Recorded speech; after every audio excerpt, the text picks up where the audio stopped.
What's good, YouTube? It's your boy Kev, man. Back at y'all with another video, man. We're right back with part 2, man, for when the weather changed history.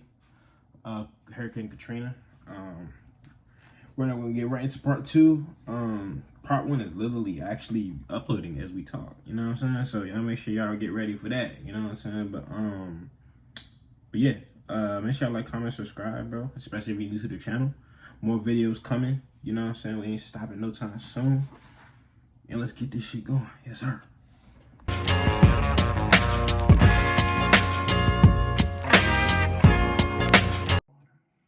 immediately began trying to get all of those people upstairs because we had them all on the first floor. And when these floodwaters rushed in, they were pushing our cars around like they were toys. We got everyone upstairs, but we lost most of our provisions. 5 p.m. FEMA Representative Marty Bahamonde is on a Coast Guard helicopter surveying damage in New Orleans. He takes pictures and at 7 p.m. calls FEMA Director Michael Brown to report the disaster. Reporting all the way up the chain of command is not easy. FEMA Director Brown calls Deputy White House Chief of Staff Joe Hagan.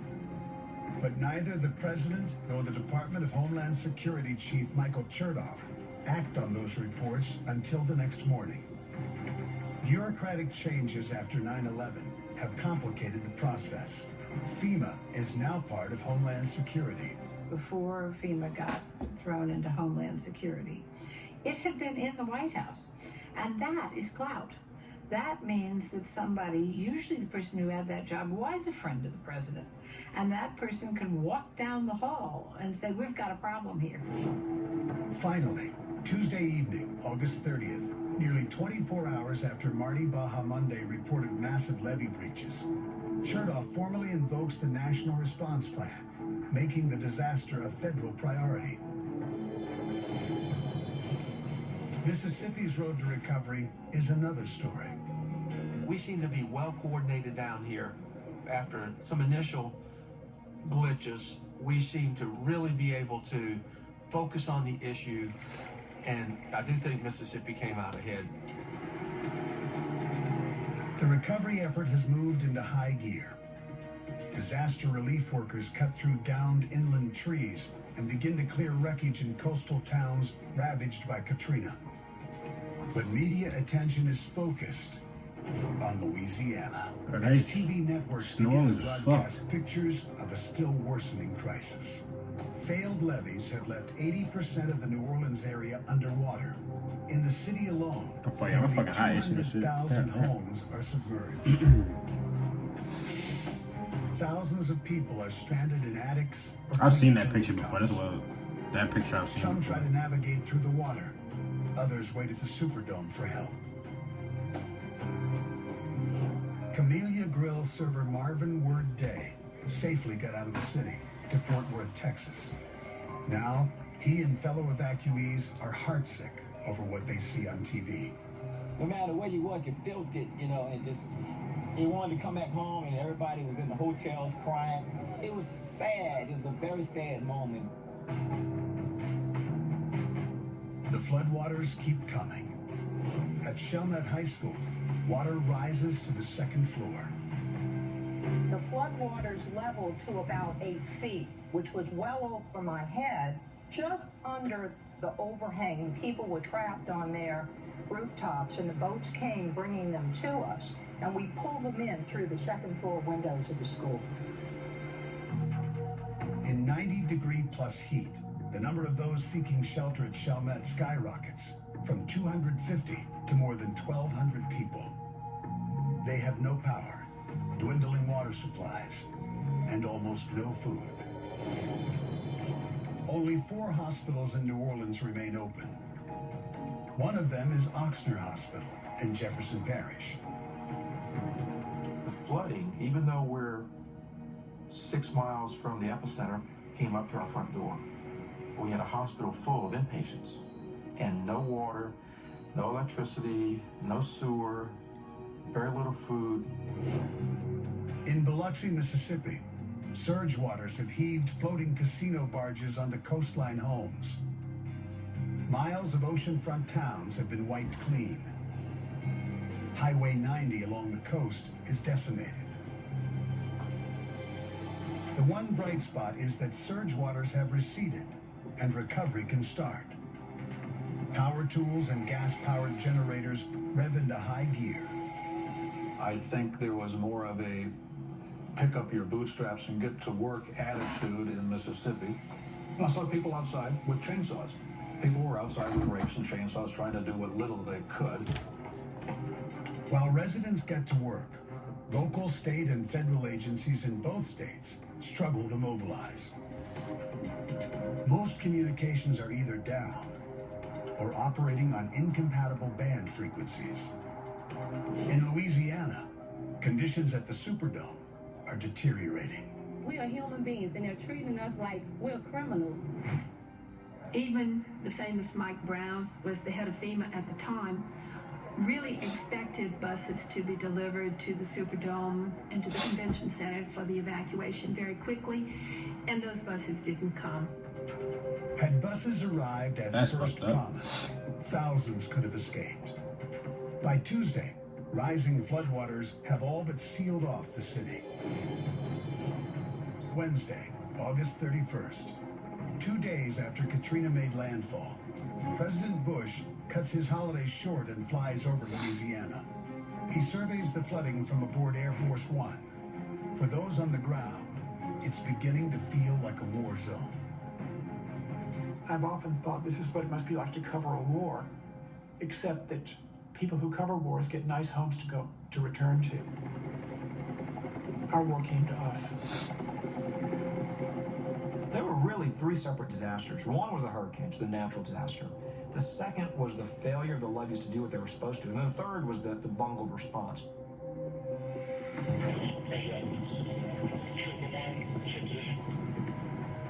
But there are plenty of heroes.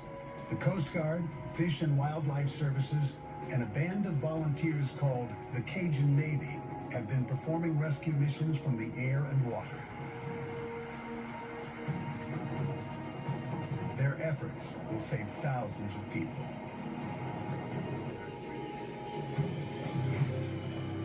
By Wednesday afternoon, there is still no relief at the Superdome. 20,000 people wait for help in squalor. Others are stranded at the New Orleans Convention Center. They have over 3,000 people out of here with no home, no shelter. What are they gonna do? What we gonna do? And still more are on the Interstate 10 overpass. Grisly scenes repeat across the once beautiful city. Corpses float by or lay in the streets. The emergency response in New Orleans is an utter failure. When you saw what was going on, you not only wanted to scream, you wanted to get in a car, drive down there, and pull people out yourself. The fact that people sat on overpasses in 100-degree heat and were unable to be rescued in the United States of America just was shocking beyond belief.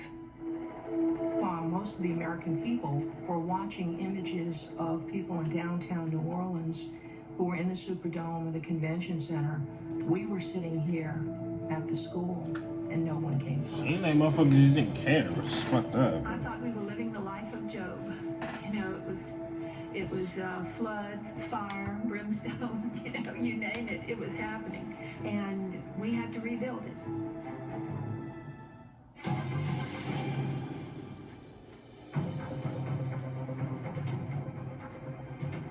September 2005.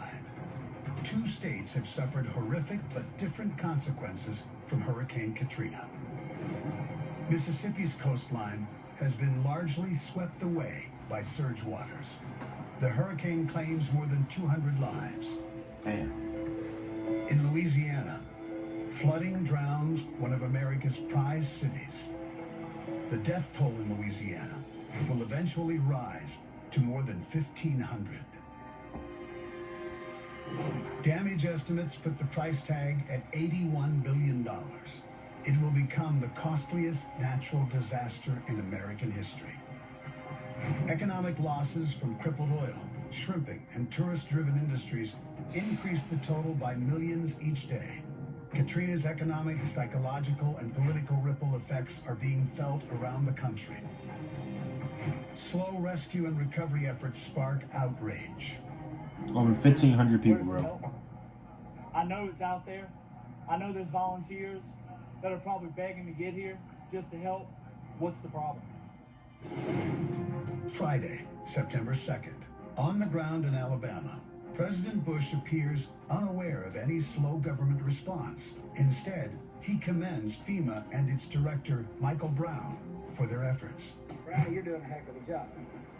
The FEMA director's working 24. I think he thought that his people were on top of it and realized too late that was not the case. I ain't got you. I ain't gonna comment on Bush. Sunday, September 4th. 6 days after Katrina, the last evacuees are finally pulled from the New Orleans Superdome. Daily life is a struggle. The shock that you go through when you live through something like this is something that you just can't even describe. I'm sorry, but that number just shocked me. I didn't expect them to see over 1,500 people as a died. basic functioning in life is just gone. In Mississippi, however, the recovery is moving along quickly, and the state's political machine moves into high gear. Governor Haley Barbour, former chairman of the Republican National Committee, has powerful political allies in his state. That's what I don't understand. Why is Mississippi getting so much help so fast, but Louisiana's not getting makes a shit? tremendous difference in times of trouble. I don't know, man. And That shit clearly, crazy, though. after Katrina, Haley Barbour had more political clout. Around that time, I had just moved here. I was like, shit. I was like 4, maybe 4 or 5. Within 6 months, When Hurricane Barbour and Katrina company get more than $5 billion allocated to rebuild Mississippi on the fast track. They did 2 or 3 things that really, I think, impressed even skeptics. They literally had architectural plans about how they wanted to rebuild. Secondly, they had priorities. The third thing they did, they came up and they said, and we want to help ourselves. First-term Louisiana Governor Kathleen Blanco, a Democrat, can't match Barbour's insider experience or connections. You were talking about a much newer, less experienced group of people, not just with the administration, but in the city. Her state's initial $200 billion recovery proposal is less organized and stalls in Congress. Blanco says politics got in the way of recovery. This particular hurricane got politicized. Politics get in the way of a lot of things in this And fucking country. This recovery effort should have never been politicized. Too many people's crazy. lives are at stake. All natural disasters get politicized unless they're handled perfectly. Late September, only 3 weeks after Katrina, funding pours into Mississippi. Though most coastal communities are still devastated, a few businesses are already reopening. In St. Bernard Parish, Louisiana, it's a struggle to get even a single school open.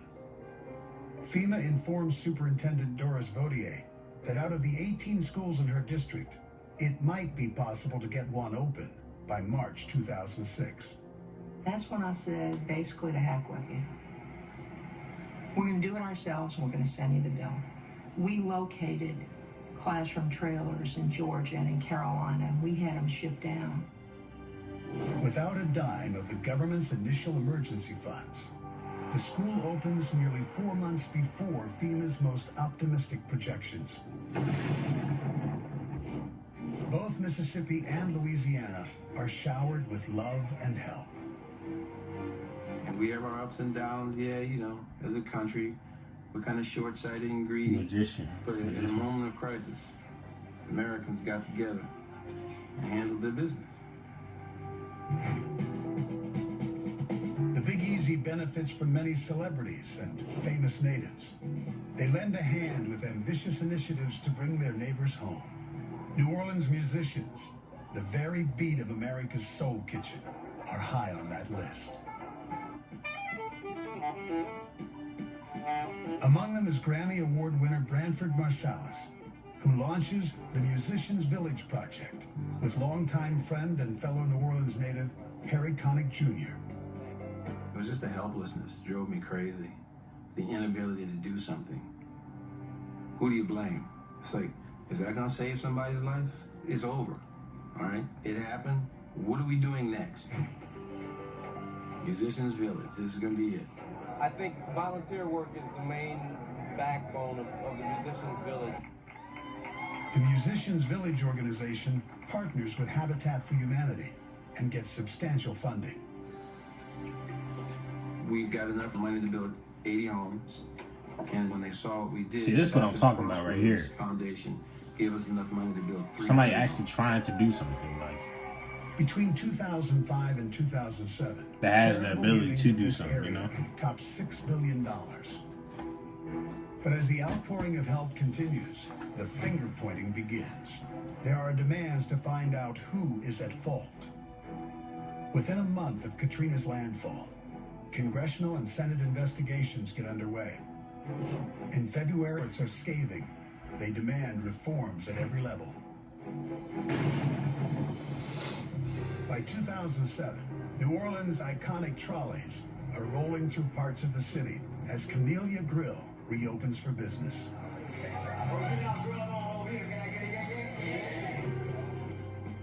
But for large parts of the city, recovery is still a long way away. People in the Big Easy watch the... In all, 5 states were affected by Hurricane Katrina. But Louisiana and Mississippi bore the brunt of the devastation. Each state responded to the disaster differently, exposing severe deficiencies in disaster preparedness and response. Now at federal, state, and local levels, government officials promise that those mistakes won't ever be made again. In Katrina's wake, Governor Kathleen Blanco resumes a decades-long plea in Louisiana for the restoration of the state's wetlands. Blanco doesn't run for re-election. In 2008, former Congressman and newly elected Governor Bobby Jindal continues to press for wetland restoration funding. Today in Louisiana, the new watchword is preparedness. Don't wait until a storm happens. Don't wait till the wildfires are at the doorstep. Don't wait till the flood's there. Don't wait till the levees break, the hurricane comes. Don't wait till, God forbid, the terrorist attack comes. Now's the time to be prepared. In Louisiana, the Army Corps of Engineers is working on an ambitious systemic overhaul called the 100-Year Plan of Protection. It is designed to greatly improve hurricane surge and flood protection for New Orleans and the surrounding communities by 2011. By 2008, New Orleans had fixed pumps, added some floodgates, and bolstered some levees. New evacuation plans were in place and were soon put to the test. On August 30th, Hurricane Gustav barrels toward New Orleans. The city and surrounding parishes successfully evacuate 95% of the population. In the case of Gustav, even though this wasn't a small hurricane, it was not near as large as Katrina, and it moved farther away from both areas. Gustav made a comparatively mild landfall as a Category 2. The levees held, and New Orleans was largely spared. While Louisiana cleaned up from widespread wind damage, New Orleans and the country breathed a collective sigh of relief. This time, some say complacency is dangerous. You can hide from the wind, but you cannot hide from the water. If we had a big hurricane come over there again, we're going to have a massive flood in New Orleans. Louisiana's wetlands are also vulnerable. Erosion, accelerated sinking, and hurricanes have left oil transfer pipelines exposed near the Gulf of Mexico. They sit as prime targets for future attacks, from nature or man. Historian Ron Chapman worries about the impact on national security and America's economic future. Most of the offshore drilling in the United States is done off the coast of Louisiana. The source of energy for the entire country is potentially compromised. And again, nobody's paying attention to it the way they should.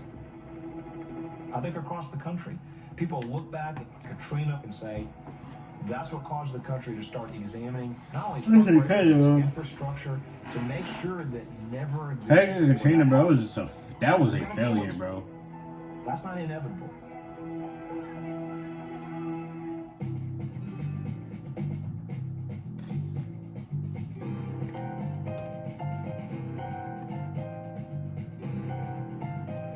I'm not gonna lie, bro. That shit was a failure, bro. And I say it was a failure because I just think they took too long, bro, to help people. Like, how do you take that much? How do y'all wait that long to help people, bro? Yeah, people stranded on top of fucking on top of houses and shit. Y'all not helping nobody, man. But I don't know. But I mean, I don't know if anything else. I don't know if anything has happened like that. As far, well, I'm not talking about the storm, I'm talking about as far as them not helping people or, but yeah, just like recently, you know, I mean, it just had the tornadoes that just happened and over in the Midwest, you know, Kentucky, Illinois, all those places. Yeah, I did a couple videos on the Mayfield, Kentucky tornado, so y'all make sure y'all go check those out. Yeah, man. Katrina was definitely, I can say that, I honestly believe that's probably the worst natural disaster that has happened in this country for sure, man. Deadliest, and I'm not gonna lie, what amazed me the most was the over 1,500 people that died. I didn't expect them to say that number. I mean, they said a little over 200 people died in Mississippi, and then when they said over 1,500 people died in Louisiana, I was like, Jesus Christ, bro. And I think I got an idea of why that many people died. Obviously, a lot of people were caught off guard with how big the tornado was. I mean, I said tornado, how big the hurricane was, and how big the storm surge was, bro.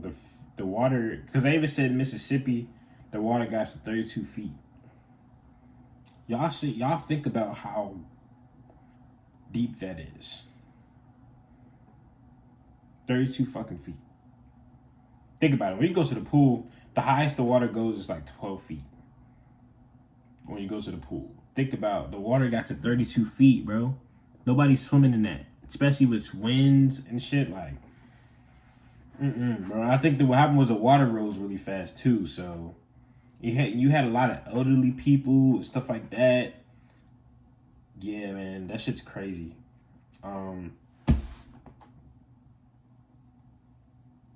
Yeah, that shit's wild. And actually, when I was looking up about the storm earlier, before I actually did the videos on this and everything, I was looking up stuff about it, and I seen that they were saying that that there was a lot of people that they found dead, like in their apartments and stuff like that. And they said it was people. They said like there was like when people was able to find, when the water finally receded and they was able to get in and check out casualties, people that died, stuff like that. When they got in, they said like a lot of people that were breaking in doors and stuff like that, and they said the smell that came through the jumps from people that drowned in their homes, like families. There were families that fucking like drowned in their fucking homes, bro. And you know what I'm saying? The thing is, I can't imagine how bad the smell was when they opened the doors and stuff, man. But yeah, this is sad. This is definitely a sad. It was just a tragic tragic time. But yeah, man, that's gonna do it for this video. Make sure y'all like, comment, subscribe, bro. More videos coming. Make sure y'all put in the comments, stuff for me to do. More tornadoes, you know what I'm saying? Tornado videos, other hurricanes y'all want me to react to and look at. But yeah, you know what I'm saying? Y'all continue to just send me that stuff, man. And man, my brother trying to do more challenges. We just did the Whisper Challenge, man. So y'all go check that out. That was a nice little fun video to do. So y'all make sure y'all go check out that video. And I'll catch y'all next video. Peace.